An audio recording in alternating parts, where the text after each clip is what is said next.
Carson Hocevar took the white flag at Atlanta in the lead. Final lap, overtime, a career-defining win sitting right there in front of him. And then he crossed the finish line third. Now, on the surface, you might call that bad luck. A shuffle in the pack, the way super speedway racing goes sometimes.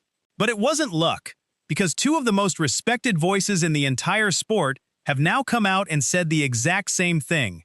Carson Hocevar didn't lose Atlanta because of the draft. He lost it because nobody in that pack was willing to help him.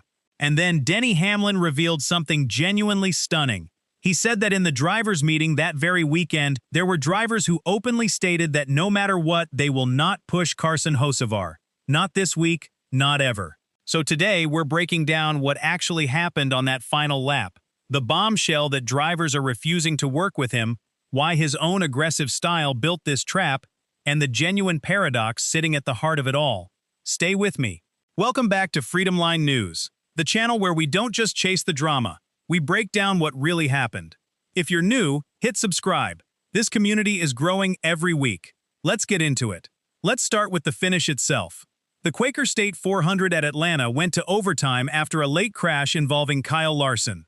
And when the field came back to the white flag, Carson Hocevar was leading in his number 77 Spire Motorsports Chevrolet. But he had a problem. And it's a problem unique to this style of racing. He had built up a lead. And at a drafting track, a lead without a partner behind you is a death sentence. Because behind him, the cars were pairing up. Coming to the line, it went three wide. Ryan Blaney on the outside, Bubba Wallace on the inside, and Carson Hocevar stuck in the middle. And here is the decisive detail. Blaney had a massive push from Christopher Bell. Wallace had a push from Ty Gibbs. And Hocevar in the middle had nobody. No push, no drafting partner. He was hung out to dry. Blaney took the win, Bell edged ahead for second, and Hocevar crossed the line fourth, later promoted to a career-best third after Wallace's penalty. But make no mistake, with a push, Hocevar very likely wins that race.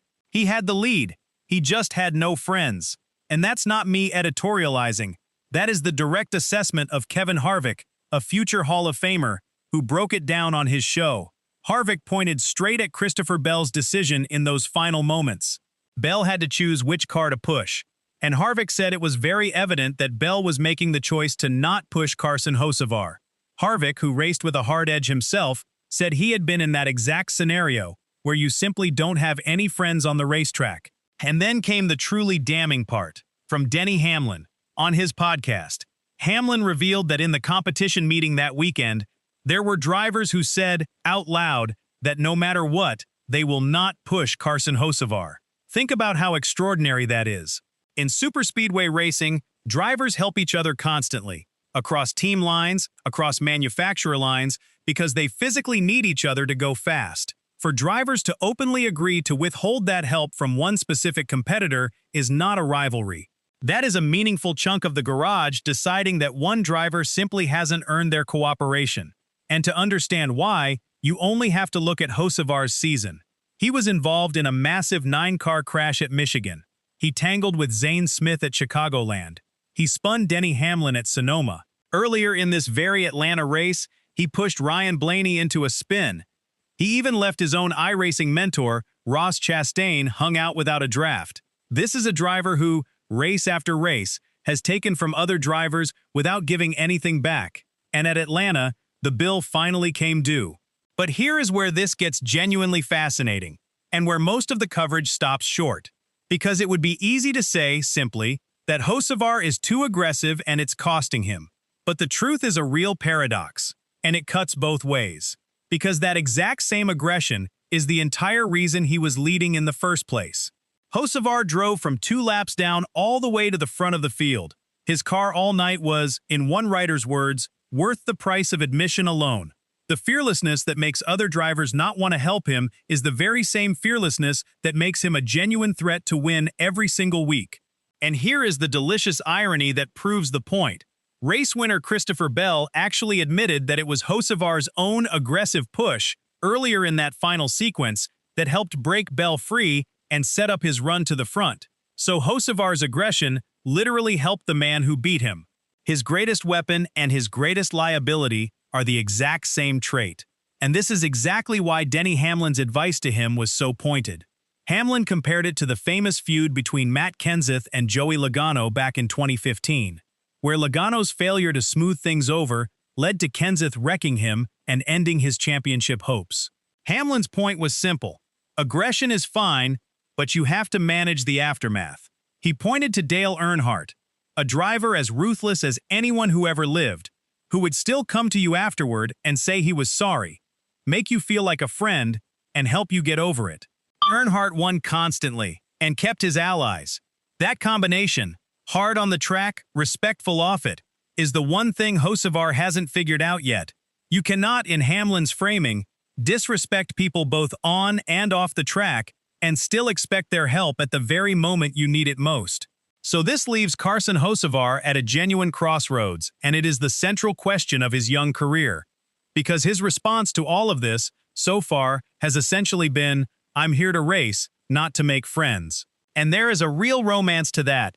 It's the throwback, take no prisoners attitude that made him a fan favorite in the first place.